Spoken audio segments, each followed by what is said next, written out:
And I'm walking different, talking different. Loved ones see the difference. I'm untalkative and distant. I guess I'm seeing true colors. Stealing this for suckers. Deport the Jerry Hellers and the Busters. Salute the good fellas and the hustlers. What's really good, ladies and gentlemen? It's the OG buddy with Don Dada. Been a minute since I've said that name. Muffins Martinez in the building. He's got his Houston Astros joint looking right. Always. You know, this is the man that reps the H-Town. So, my brother, I know you got some shit. The only topic I do know is because I seen it myself, and I said, yo, we got to talk this. All the other shit, I don't know. So, what we got, because this is the way we do shit now.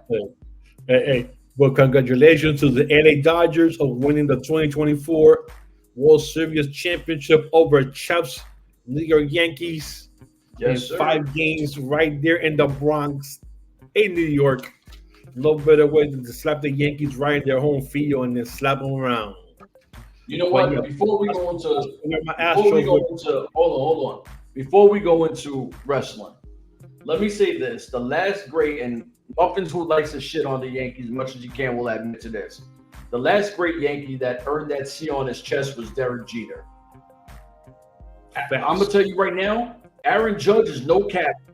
He's got no fucking heart. He disappears in the playoffs. This C should be ripped off his chest, and Aaron Boone should be fired. But Hal Steinbrenner's a fucking bum. They got the wrong captain. He ain't no captain. And Boone is a bum. So, yes, my team got slapped. It is what it is. Salute to Ohtani and the Dodgers. They just were the better team. Well, Ohtani didn't do much either in the World Series, so they lost to the Dodgers. So. Oh, yeah, it was Freddie whatever went nuts. Freddie Freeman, bro. Freddie Freeman came up. One more thing about this baseball thing before we move on is George Steinbrenner, big George, was still alive. He'll be clearing house right now. Oh, everybody knows this. And like Jeff said, Judge is no captain, and that's the reason why he came back to New York for the money is because they made him the captain. I remember you had to earn that. Now they give it away for players to be staying there. Pretty sure if Soto wants to stay there, he's going to ask for the captain C on his chest. And I'm pretty sure they'll take it from Judge and put it on him for him to stay there in New York. But it is what it is. But we're going to jump in some wrestling news. I got my sheet here. Like I said, I do notes now. But we wanted to start off, and I told Chef I wanted to start with some Ring of Honor news. Because Ring of Honor is in the news right now, and that's rare to have Ring of Honor in the news. But the news coming now is that they are close to signing a TV deal. Don't know with who, but this is Warner Brothers, AEW, HBO Max, TBS, TNT. I'm pretty sure they could find one other T letter channel somewhere like True TV or something smaller, and put Ring of Honor there for an hour, and they'll be fine. Which is the reason that True TV. Another TT naming channel, True TV or somebody else, which is the reason why Mark Briscoe lost the belt to Chris Jericho, because they want to attach the Ring of Honor title to a known name while trying to shop Ring of Honor. And we know Ring of Honor has not been the same since Tony Khan took over, because now we call it Ring of Honor Light. So what do you think about that? Any comments about that, Mr. Chef? Yeah, no. The last time we jumped on here, I kind of said how UFC is using Conor McGregor to get that next big deal, and I think that this is what AEW is doing at the same time. Is they're sitting back saying, okay, we need a name. And Chris Jericho is one of the all-time greats. He's a big WCW guy, big WWE guy, obviously a big AEW guy. So when you have a guy like that in your wheelhouse that you could use for marketing and say, look, Chris Jericho's champion. This is what's going to be our ROH brand. We got Chris Jericho here. He's going to bring, a good amount of ratings. He'll be able to sell tickets. This is what we're going to use him for. Chris Jericho, he's all in on it. Like, let's get it. I think it's a smart play. Outside of joking around with what, T company can sign them, you know what I mean? Like, It's just this is a great thing for anyone who says, "Look, there's not enough wrestling." I don't know how. WWE's got 6 million shows. AEW got 6 million shows. You got Impact Wrestling that's coming up and doing their thing. N.W.A, MLW, once a month, I guess. But there's a lot of wrestling, even at GCW if you like that hardcore shit. But not me either. But there is a lot of wrestling. I like what they're doing, so it's a smart play. All right. So with that, we're gonna segue to what Chef said. MLW. Two good news out of MLW is the November show Lucha Apocalypto is officially sold out for November 9th at 10 o'clock, which will be hopefully, bearing any other issues, will be me and Chef will be going live with our live show on that night. So from YouTube, it'll be for free. So that's officially sold out. They're also doing a meet and greet with your homie Cesar Duran from the office for $50. So if you are a MLW fan and you are one of those lucky fans to be a Lucha Apocalypto from Chicago, Illinois, or Cicero, and you got the extra $50 to spend it and go meet Cesar Duran and go tour his office, take a picture with the little mini bull that's always on top of the desk. That'd be kind of cool. Ask some questions. I'm pretty sure, from what I heard, he's a short dude. So take a picture next to him. Make sure you are his own eye level. Pretty sure Chef and him are the same height, so that should not be a problem. Right, Chef? Listen. I mean, you're the same kind of height, 5'5". I mean, I can see that. But listen, anybody who's watched Lucha Underground and you loved him, I would say I'll have a Dario Cueto. If you was a fan of him there, go support. Go see the guy that you watched in Lucha Underground. You know what I mean? Like, these are rare opportunities to meet some of these people that you want to see. So take advantage of it. And if you're a fan of luchadors, I mean, this whole show is stacked. And this will be the one time in a while, if it happens again, where you'll be able to meet a lot of the CMLL stars. Yeah. And meet and greet. And they put usually it's half an hour. This is going to be 45 to an hour. So, I mean, Mystical is the top of the gold there. So, I mean, just take a picture with Mystical shit. I'll go all in for that. That's your golden goose, right? Yeah. Good. And then the shocking news of the week, which happened Thursday. Your boy Paul Walter Hauser, aka Mr. Stingray from what's the dumb show you be watching? That Karate Kid. Cobra Kai. I'm sorry, I said Karate Kid. He was Karate Kid. Yeah, Karate Kid. He was in a podcast with Eric Bischoff, and I guess he was out of the country. Hauser was. Yeah, for his film he's doing. Okay, so he was on Eric Bischoff's show, and I guess they came to the topic of MLW. And Hauser said, something, I got a friend that I would like you to talk to and see what we could do. And he called the man himself, Mr. Kurt Bauer, who actually picked up the phone. And Hauser told him, hey, by the way, Kurt, I'm right now on a live podcast with Eric Bischoff, blah, blah, blah, blah. We're talking about the one show, MLW One Shot, coming up on December 5th from New York. What do you think about him doing something with MLW? Kurt Bauer said, and I quote, absolutely yes. And okay, I'm gonna have you guys contact each other to the chat here and see what happens. Next thing you know, when the podcast was over, the graphic was already done, and we have Eric Bischoff being the commissioner or booking for that night. So it'll be December 5th from New York, One Shot. Eric Bischoff is going to be the matchmaker for the night.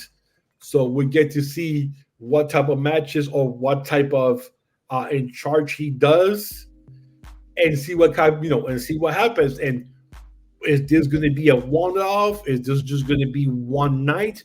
Or like he says, controversy brings in viewers. And if you can get that controversy in, especially with Eric Bischoff, who has had a lot of controversy from WCW days and fighting against Uncle Vince, all the way down to working for Uncle Vince, which I thought hell froze over that day when he came out. Yes. So now we'll see what happens. So, Chef, I mean, what do you think about Eric Bischoff coming in for one shot and maybe more? See, I shit on nostalgia, right? I shit on nostalgia when we see these super old wrestlers that are super washed up. I've always done that. I'm not a big fan of, ancient dinosaurs that come in. Jericho's not coming in. Eric Bischoff is not coming in to get in the ring and get his hands dirty and nothing like that. So I've always respected Eric Bischoff because I am a super biased N.W.A fan. It's like my favorite shit ever.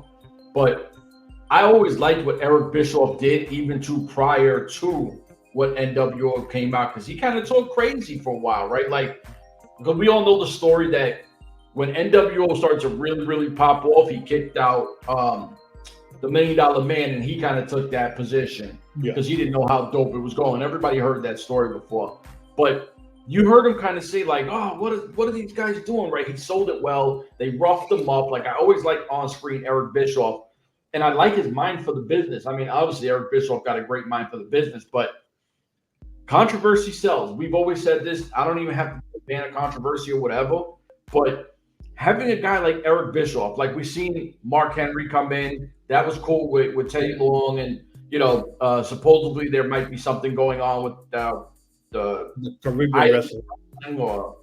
The Caribbean wrestling. Caribbean wrestling. So there still might be something in the works there. So you're like, all right, cool. You see that coming in. Eric Bischoff, though, is a big, right? Like this is a name that any wrestling fan through WWE or WCW know because of that, the Monday Night Wars, right? So everyone knows Eric Bischoff. If I'm Court Bauer, and we have been very critical of Court Bauer on here because some of the shit that we've seen, let Eric Bischoff take that role. You know what I mean? Like if you could say, yo, look, what's it going to cost for the next 2 years? I'm gonna take a step back. You take the reins, because with De La Renta having the baby, we don't know how much she's gonna be. You know what I mean? Because she's on her mommy shit. You know what I mean? Like no gimmick shit. That's real mommy shit. That's real life. Yeah, life happens, and shit you call an audible. Yeah. So you sit back and you go, look, I got a spot. I would love to still see a power fucking fight between El Jefe and Court Bauer. No, not Court Bauer. Fuck Court Bauer at this point.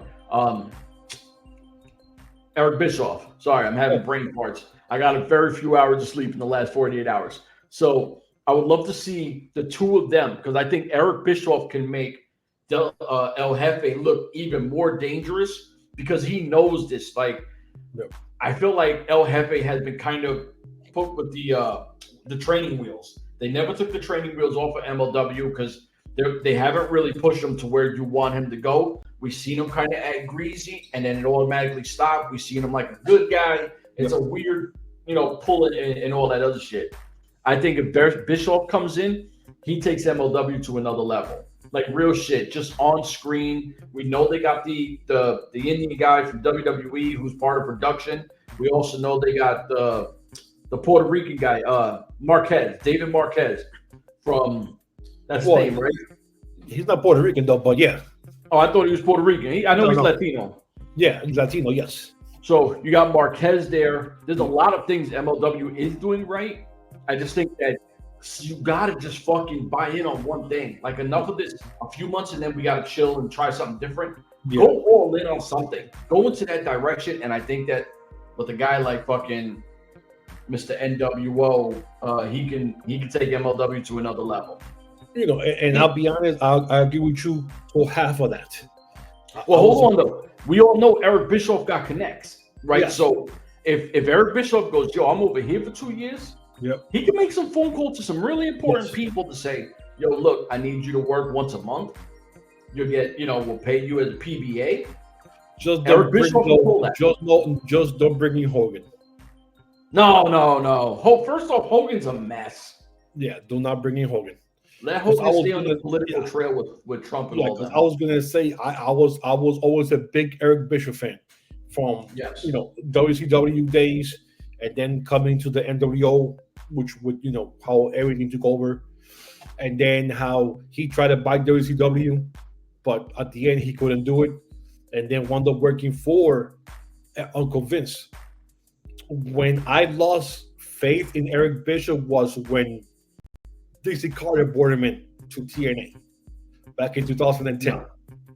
When Eric Bishop was announced with Hogan, bro, I was excited. I was like, oh my God, this is the next step that's going to take TNA over the hump. To the next level. I knew they were right there.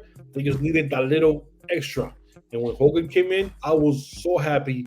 And Bishop, I just never expected what happened next to follow, where they literally almost destroyed TNA. Well, I mean, it did destroy TNA. They had to fold back to Impact. Yeah, all the money they were taking, Hogan bringing all his friends. And I'm thinking, like, wow, dude, like, I never expected that was going to happen like that. So after that happened, I was no longer an Eric Bishop fan, because I was like, wow, man, you guys came in for this purpose and you guys did the opposite of that. Well, Hogan. Like, I don't see Hogan the same way anymore after that. It was basically, let's take our money, and get out of here. It's been a while, though. And no one for sure. Yeah, but still, you still got that taste in your mouth. Oh, yeah. But I completely agree with you. Being that the fact that me and you, this is where we became, we were Impact fans, how we met. Yes. I completely agree with you, except for the fact that nobody has touched Eric Young in a long time. Yep. And if somebody's going to give him an opportunity, I don't think he's going to throw that away. It'd be the same like Russo. I don't like Russo, but no one has touched that dude in a long time. And if somebody gave him an opportunity, I think he wouldn't come back with that same OD shit. And the first thing they did was get rid of the 6-sided ring into a usual 4-sided ring, which, to be honest, I think it was time to go to the traditional 4-sided ring now in 2024. I was okay with the 4-sided. I wasn't okay with the ramp because of Hogan's legs. Yes, exactly. So, but I'm pretty sure that in some time, if they would have stuck to the 6-sided ring, we would have left maybe in the midst, going to 2020. They would have probably changed it to a traditional 4-sided ring, because they had to come up to the times and say, okay, this was a nostalgic thing. We wanted to be different than anybody else, but we're making money now. We're actually fighting for a spot with the top two. It's time to go traditional. But when he ripped it that fast, I was like, damn, no, that was kind of cold. Would you have been okay? And I know it would take time to assemble it, but they have a large crew. They could put up a ring really fast. Yeah. Would you be okay if they said, you know what, we're going to stay with the 4-sided for everything? X division matches, we got to keep the 6-sided. Yes, I would have been fine with yes. If it was possible to do something like that, yes. I don't know how fast you could bring, or shit like that quick, but yeah, I mean, you could put up a ring in like 45 minutes. Yeah, but what about this? That's with new people doing it. You got an established crew. You put that shit up in 15 minutes. Yeah, so that means you have to go into a big ass break and talk for a while to get the ring assembled from, unless you do the excited ring at the beginning of the show, then go to something else and then go back to the 4 traditional thing, then yes. Absolutely. Well, in the middle of the show, back and forth like that. Or you could have done like how they did the explosion. You could have had that, as a pre-taped, we'll do this at 5 o'clock and 6 o'clock, the regular wrestling comes. Yes. Okay, yes. Yeah, that definitely would have worked. But yeah, since that thing happened, I always had a bad taste in my mouth for when it comes to Eric Bishop and Hogan, for what they did or the lack of what they didn't do for the TNA. So, but anything else you want? Being that we're MLW guys, you got to be excited for this though, because for sure. Right now, MLW is dragging in the mud, and missing October show because of the hurricane and not being made up. I mean, you left us with a 1 month gap of nothing MLW. Not getting excited now for next Saturday Now I'm getting more excited for December 5th with Eric Bishop coming in. So, Yeah. so it's hard to kind of be excited and you're looking forward to the October show, and then the hurricane happens, and then nothing happens after that, and now you're stuck in a month with no type of MLW action, falling behind everybody else with no plans to what the hell you're doing. And this is where no news of anything. Yeah, that's the problem with MLW is having the one show a month that's literally only one show, right? That means 3 weeks, 3.5, 4 weeks. You have nothing, right? You just have the live show, and then they do the tape show. So then the tape show is supposed to be 2 weeks later, except this time nothing happened because they couldn't do a tape show either. So they got it. I keep saying this. Yeah, you're putting asses in seats for shows. You are. They are. They absolutely are having good crowds. I'm not going to say that. And they're selling out every show so far this year. So that's because they're hitting the right spots and they're smart for it, right? They're not trying to hit an area where they've never been, or they're not trying to hit an area where they go, oh, well, nothing's been there. Let's go see how we do. Or it's not going to take that gamble. Now, the problem is you're losing fans, though. I've seen a bunch of fans on social media. I just checked the Instagram while I was reading comments from the Eric Bishop. Go to @MLW Instagram. Read what their fans are writing about. They're like, oh, I forgot this thing existed. You're losing your fan base because there's not enough product, right? Like, I mean, that's like if Muffins was on the block and I said, yo, do me a favor, bro. Well, all right, let me not say Muffins. If I put somebody on a corner and I said, yo, go do this and go do that. And then they're like, oh, I can only work fucking Tuesday and Wednesday.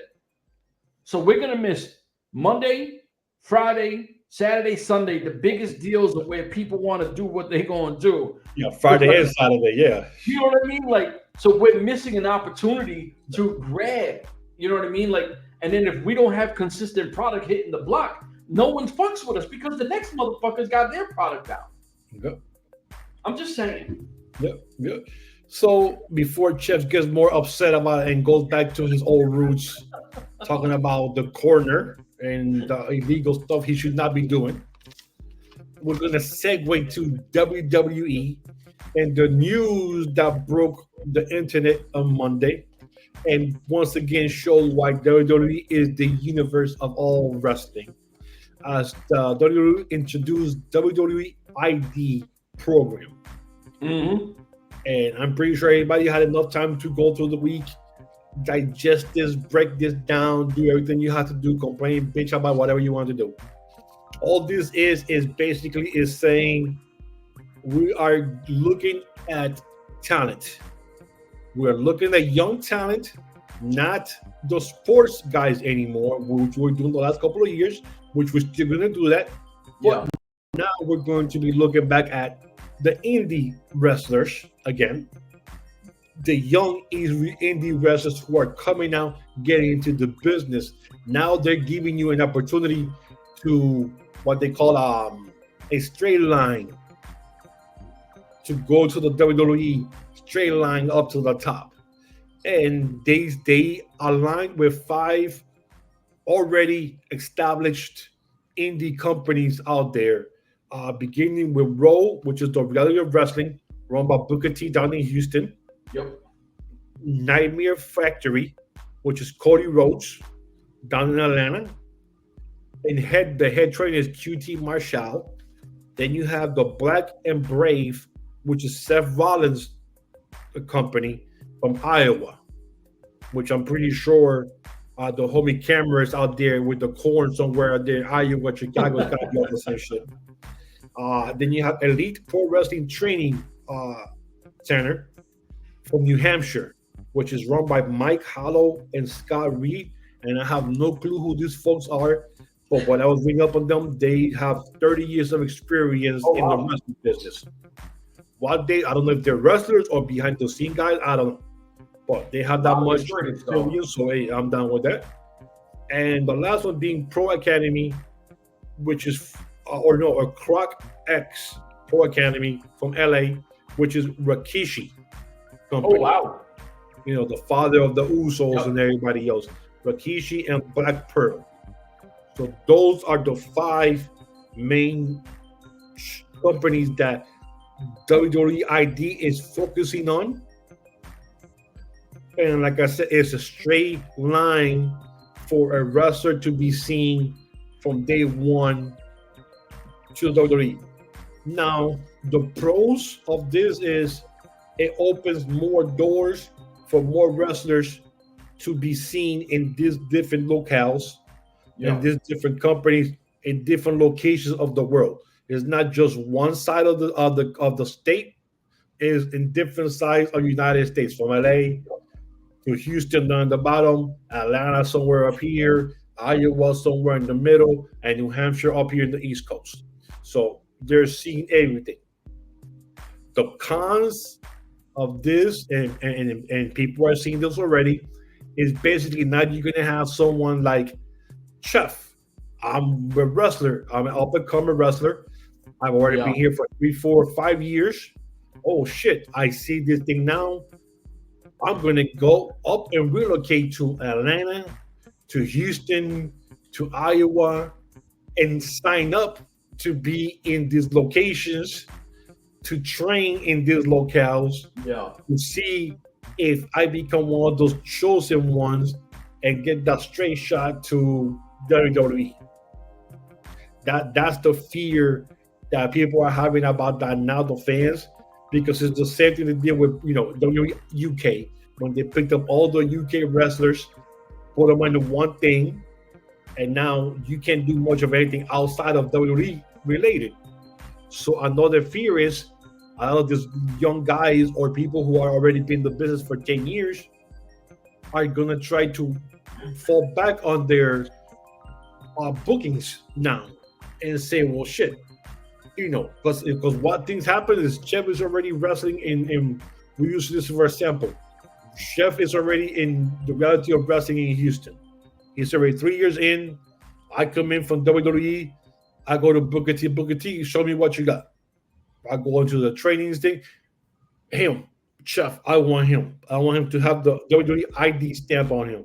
Boop. Now you have that stamp on Chef. Now Chef belongs to my umbrella of WWE. Now I look at Chef's schedule for his indie bookings. Oh, no, Chef. Oh, no, he can't work on this one because we don't have a good relationship with them. Oh, no, he's not going there for sure because I hate those people. No, he's not going there. Yeah. So now, if you have a booking, I can say, Chef, unfortunately, I can't have you do that booking. So I'm going to have you do is I'm going to have you keep training here. I'm going to send you to the Performance Center down in Florida. Have you be there for a week. Go out with the guys and the girls and train with them. And then that week is up, you come back here, and we'll get you back here on the sign. What are you gonna do? You already signed that ID thing, but you can't say no because now your liberty of doing your own thing, that's gone. Now you belong to this. We are the ones who are gonna tell you what you're gonna do, but it's for the beneficial of your career because you're gonna be getting trained by the best facilities in the country, being the universe. You're gonna get a new pay scale because they're gonna bump you up in the pay scale. Yep. They're gonna fly you there. They're gonna fly you here. You're gonna train in the Performance Center. You're gonna be groomed to be the best athlete that you can be, to be there. So that's another con of things having to do with the ID, what you get the step. But at the same time, dude, this is what 99% of all wrestlers want is to get that approval of the universe and have that straight shot to the top to go there. So now you're going to get trained by the best. Now these 5 companies here are going to be training the same way they do in the Performance Center. So you need to get trained the same exact way that they want you to wrestle. So no more outside guys wrestling. Oh, I got trained by this guy. Nah, you don't like that guy. I got trained by this guy. Oh, I like him because he knows what he's doing. See, all right, and that's the. So, Chef, I don't want to keep talking about the same thing, but go ahead and ask questions. I'm gonna play devil's advocate. I'll keep giving you more examples of things going on. So please. Yeah, I'm gonna play devil's advocate on this because please tell me. Yes. Let's play this. I know independent. Yeah, I know independent workers, and you know, a lot of these guys, they get their heads gassed, and they're not even big in their own locals, right? Like, and they'll try to use the, you know, oh, the boys in the back, like they try to talk like professional wrestlers. Okay. Let me explain something to you why you people don't bubble, right? And I don't want to. I get it. You want to go somewhere else, so maybe you could be seen. But if you were that good and you're in this industry, just say you're in the independents for 3 to 6 years, if you're not already being traveled around and booked all over the states, you're not that guy, right? Like, you're really not. So WWE is taking specific places. Obviously, look at the brands. They're people who have been great for their companies, so they trust those people. So when they go to those people, they don't got to worry about a guy that there's a lot of hype on that they don't really know, but oh man, this guy's being booked everywhere, because you know what? The independent scene is very political. It's a very kiss ass and you go places. So you can't do that with this. They're going to go to Rikishi. Yo, Rikishi, who's your top guy? Who's your top girl? And Rikishi, who's been a part of the industry forever, will say, look, these are the two that I think are going to be the best fit for you. I think these two are ready. He's not going to blow no smoke up no ass. They're going to have a big WWE logo somewhere in their fucking facilities. That's a big thing, because people are going to go, oh shit, look, there's a WWE logo here. This is official. The Rikishis, the fucking I would say Randy Orton, Cody Rhodes, all these guys. You know what I mean? Like Seth Rollins. I don't even like Seth Rollins. I'm not a Seth Rollins guy. But if you say that you're not fucking entertained by this guy and what he's done, you're full of shit. Just because, you know what I'm saying? Just because I'm not a fan of this guy, don't mean he's not great. Because he's fucking great. Like, when he hangs it up, he's up there. I'm not saying by himself. He's awesome by himself. Not in the Shield, but his current shit by himself is awesome. Oh, I mean, he switches the game up. To me, he's like a newer version of Shawn Michaels, right? Like, he's got that fucking thing that a lot of wrestlers don't got. And that's Seth Rollins. He's got it. So when he sits there and tells XYZ, look at these, they're ready. They're primed for the moment. You coming in saying, oh, look, I've been in here 6 years. Let me try to go over there and see if I can get on. For what? You're not on now. Because if you were on, you'd be booked on these biggest shows. You'd be traveled around. You'd hit the UK. I mean, look at your homegirl. Not here. Rodney. Yeah. What is she? 2 years in? Yep. Yeah. 2 years in, and she's flying. A year and a half. This is a full year. Yeah. Like, listen, anything. I'm lacking. I'm lacking on the social media, but anything she posts, I share it, because that's your homie, right? Like, you support her. She shows mad love. One point she posted something, and I was like, yo, you're all over the place. Like, I responded with our Urban Wrestle Network shit, and she put a voice thing. She said, oh, I'm exhausted. And so I went on to her thing, and I'm like, well, I wonder what's going on. Yo, she had like 7 matches. No, I think it was 6 matches in 7 days. And not like New York, Boston, Connecticut. No. This was like 3-4 different states away, all over. Then back to Puerto Rico. Yeah. You know what I'm saying? And she hit the top 250. Yep. 250. No, I don't matter. Right there, came up right at 250 too. In 2 years, this girl has hit 250, right? And she's already wrestled this year 82 or 83 matches.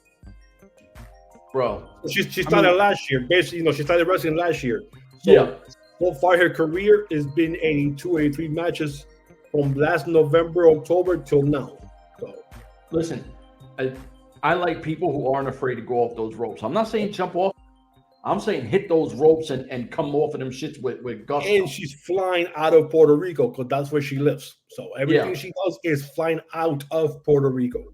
Absolutely, right? Like, are we going to be homers out here? Fuck yeah, we are, right? I mean, this is what we do. We got Puerto Rican flags on everything, right? Exactly. This is the Urban Wrestling Network. It should be the Puerto Rican Wrestling Network, right? Like, it is what it is. But at 250 in less than 2 years. Now, for all you people who are 3 to 6 years in, never hit that 250 and ain't doing what she's doing, ask yourself, do you think you're that person? And be honest with yourself. I'm not saying you can't have a job and then do your independence thing and make extra bread and have a fun life. I'm not saying that. There's tons of guys on the independent that do that shit, right? Like, do what you do, but stop thinking you're WWE bound. Don't hit me with the fucking, I got to watch what I say because fucking somebody might be watching. No one's watching. Stop the shit. Like, so yeah, I get it. All these people who think they're going to get a chance, fucking stand the fucking line, because if you're not that guy, you're not that guy now. If you're not that girl, you're not that girl now. And the game has changed. You don't got to be a super baddie because that was the 90s thing. You know, the tits and ass kind of thing with Vince. Yeah, exactly. Now, we don't care about that now. We care that you wrestle. Yeah. Like, I don't give a fuck if you look like a Playboy. Listen, if I want to watch a fucking Playboy, I'll watch them. I don't need to watch a girl who can't wrestle in the ring. Dude, I remember growing up, you know, I'm 52. You're in your mid-40s now. Yeah. I remember when WWE used to give us the oil matches, the pillow fights matches. Bra panties. We got into that because we were growing up, and okay, tits and ass. Shit. I mean, we're fucking young. What the fuck? Now we're older. I want to see you wrestle. I don't care how big tits you got, how fat your ass is. I don't care if you were 5 around the waist. Yeah. If you look that good and you can't wrestle, doesn't matter how good you look, because you're going to be out of the sport in less than 2 years or less than that. Because they're going to go, she looks good, but she can't wrestle for shit. And we're going to have to put her in a different spot. But how many spots are there open as a backstage reporter or something like that? You have to really, like it says, you have to bust your ass. We're not here looking at how big your butt is or how big you. It looks good, yes, but I want to see what you do inside that ring. That's what matters. See, this is, and if anyone listen, so for ladies to not get offended, this is for you ladies. So if one of you did something, let's just say you get arrested and you got to go to court. Do you want a super hot guy who's fucking brain dead dumb, but he's super hot, and insert the female for the same thing to represent you in court for you not to go to jail? Or do you want a great lawyer and you don't care what they look like? Because I want a great lawyer to do what lawyers do. I want a great wrestler to entertain me and do the wrestling thing. I don't need a hot person to do what they do, and then the match is shit and we sit back like, this match was trash. Yeah, it worked 20, 25 years ago, 30 years ago, you know, in the Attitude era. The TNA, you know, the over PG-13 rating, hey, that was all good and dandy. We're in 2024. A lot of things have changed, that you can't say this and you can't say that and you can't show this and you can't show that stuff anymore. We're in that soft era. So, you know, you have to show us what you got inside the ring. But, you know, back to this ID thing, it does matter that you have training. And it does matter that you are a wrestler and you have to be a good wrestler. But are you either going to still do your thing? Are you going to get up and move and join these locations? Because I'm pretty sure when this got announced, I'm pretty sure some indie folks were looking at how far is Houston, Atlanta? Where can I move to? Where can I go? How much is it to get into this school and stuff like that? I'm pretty sure a lot of that stuff happened. But you know what? But you always say you have to bet on yourself, but you also have to be honest in yourself and skills. Because just because you believe in yourself and you have to bet on yourself doesn't mean that it will translate in the ring. I mean, I'm not telling you not to be confident. Like, fucking do your thing.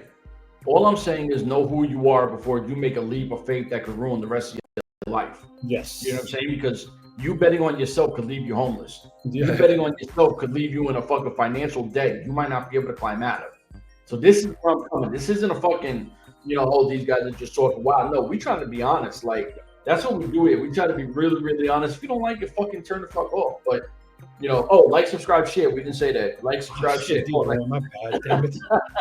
I turned to Chef because I got excited today. But yeah, no, like, with all honesty, I mean, we've seen so many talented girls, and there were questionable girls and guys that we've seen in wrestling that we're like, yo, how the fuck did they even get in this spot, right? Like, This is crazy. But salute. I think it was Dixie Carter who did the women's right. It wasn't Jeff Jarrett. It was Dixie that did that, right? Oh, it was a company. So yeah, it was Dixie. Yeah. So the real wrestling revolution for women's was through TNA, which changed the game, because the reason why you got the Sol Rukas, the Jades, the Becky Lynches, and Alexa Bliss, and go on that are no longer in fucking oil and bra panty matches. That's thank you to TNA. So as much even though they don't say it either, they always say, "Oh yeah, Trish Stratus and Lita and all these other chicks." I'm like, hold up, no, you should be saying Gail Kim and Roxy Awesome Kong. and Awesome Kong and Taryn Terrell, Velvet Sky, Angelina Love, Kaz's wife, Kazarian. Oh my God, what was her name? She used to be a wrestler. They're still married. Yeah, I forgot her name. I could see her face in my head. I forgot her name. I mean, you had Thea Trinidad. Yes. The girl with the nice, beautiful ass that she used to always do those splits. And she Rebel? was no, I know the other one, the original one before. Taryn Terrell? She had the same name as Brooke. Brooke Tessmacher. Oh, Brooke Tessmacher. Oh my God. Oh Lord Jesus! When she came out, boy, her song was something about her ass. It was it was about her butt. booty. Yes. Dude, like you had when she came out, you had to literally put a explicit thing on her butt because it was like too much, it was real, and it was jiggled perfectly. And I always said you have to like blast this thing and put a thing before people get, before they start kicking you off TV. Those are the ladies that they should be giving thanks to in the revolution for the TNA days to bring to where women wrestling is right now. So, but people forget that. But, as much as exciting as this ID thing is for the indies, it's also a danger, like you said, relocating, doing things, doing that. But man, to get that stamp of approval and get skyrocketed through the system, the WWE way, it's got to be amazing. I mean, I'm looking forward to seeing who does, whenever this starts, if it's, there's 2 months left in the year. So I don't know if it starts in 2025. I would love to see who's wrestling now gets that, and then who's new that we haven't seen before get that. So it'll be interesting to see that in the future. So, Mr. Chef, you have anything else to add to anything we spoke about? I do, because I just got a comment from the big homie Jesse Goddard's. So salute to my big homie Jesse Goddard's, because I agree. I said he's the GOAT, right? Because he's doing his reality TV show thing right now. He's killing it. Something about something. What's on the show? It's like a reality TV show. I think it's called Villains or something. It's like something villain, right? Villain House or some shit like that. Yeah, Villain House. And I said, people don't do this shit on your level. You're the GOAT. And he wrote, let's triple stamp that. Let's triple this, double stamp it. Like, that's my guy. Like, anyone knows I fuck with Jesse Goddard. That's my dude. It's always the bro man. Salute to the big homie.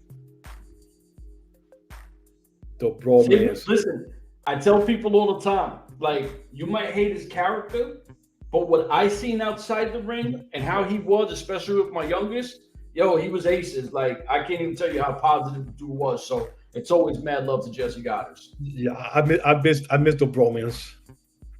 Like, I mean, that was some Jersey Shore shit that was so cool, right? Jersey Shore I've never liked. The bromance was fire, and they had Victoria. Yeah. Like, I still remember the first time they won the tag team titles, and they had Mr. Olympia as part of their entourage. Boy, I'm thinking, that dude was. Good Lord, like, that dude is stacked. I don't know how a human being can get that big, bro. Gosh, because I'm getting big, but around the stomach. That dude was just twisted everywhere. Like. And this is the great thing about wrestling, right? Like, I'm not gonna say I'm a hater. I probably am. There's a lot of shit I don't like. You are a hater. Yeah, but usually don't say you probably am. You are. but usually I like more urban shit, right? I like my inner city feeling kind of badass tough guys. And when I watched them live, I was like, yo, they're so fun. They knew how to work a crowd. Like they were a party. And I'm like, why do I like this? This isn't me. But they were so entertaining that I was like, yo, this is fire. Not everything got to be super tough, right? There's something for everyone. We always say this. This is why if you're not a fan of MLW, go watch N.W.A or Impact Wrestling or whatever. There's so much wrestling. Enjoy what you're going to enjoy. But give people a little time before you just shit on them, right? Like, watch a guy like Alex Kane. Watch a guy like Jesse Goddard. Watch a guy like fucking Cody Rhodes and all these guys, you know, like go watch the Alexa Blisses. I just had a conversation with my homegirl. I didn't know that these two girls were into wrestling. So I said, yo, next podcast I got to do because I'm in the back. I'm fixing some shit. And two girls were like, yo, we love Rhea Ripley. And I was like, I didn't even know y'all like wrestling. You never said nothing. So we started talking wrestling. And they're like, oh, we didn't know you like wrestling. I said, y'all never bring it up, right? They're younger than me. So we talking, and it was so cool because a lot of them didn't know outside of AEW and WWE. So I was like, yo, next show, I was like, when I find out when the next MLW show is, you got to watch it. So they're like, oh, yeah, if you fuck with it, I'll fuck with it, right? Like, we'll watch it. So we talking, and I'm telling them about the women's wrestlers there, how they get down, and they like women's wrestling. They like where it's become. And I was like, yo, it was such a fresh conversation because they didn't have no hate for no one, right? They just like wrestling, so they'll watch anything. So, man, fucking enjoy, man. Damn. Yeah, well, man, we talked to you, and we talked enough today about a bunch of stuff. So, Chess, please take us home, brother, please. You know what? It's Friday. I think he might drop it Friday. I'm going to send him the new graphic because I'll have the two of us, and I'll have all four companies we talk. So at least it won't be missing one. Right. Chef, I got my old one. I got my new one. I mean, it's OG Boricua Dandada. Do not pay attention to the name there. OG Boricua Dandada Chef. Miss Muffins Martinez, the man from H-Town, even though he's never been to H-Town, lived there, nothing like that. Never. But Houston pumps in his veins. So it is what it is, man. They're becoming a title town themselves. So listen, like, subscribe, share, all that good shit. The Urban Wrestling Network, Major League Podcast, man. You only get the realest shit from us. Like, you know, deuces. Bye, guys. Deuces.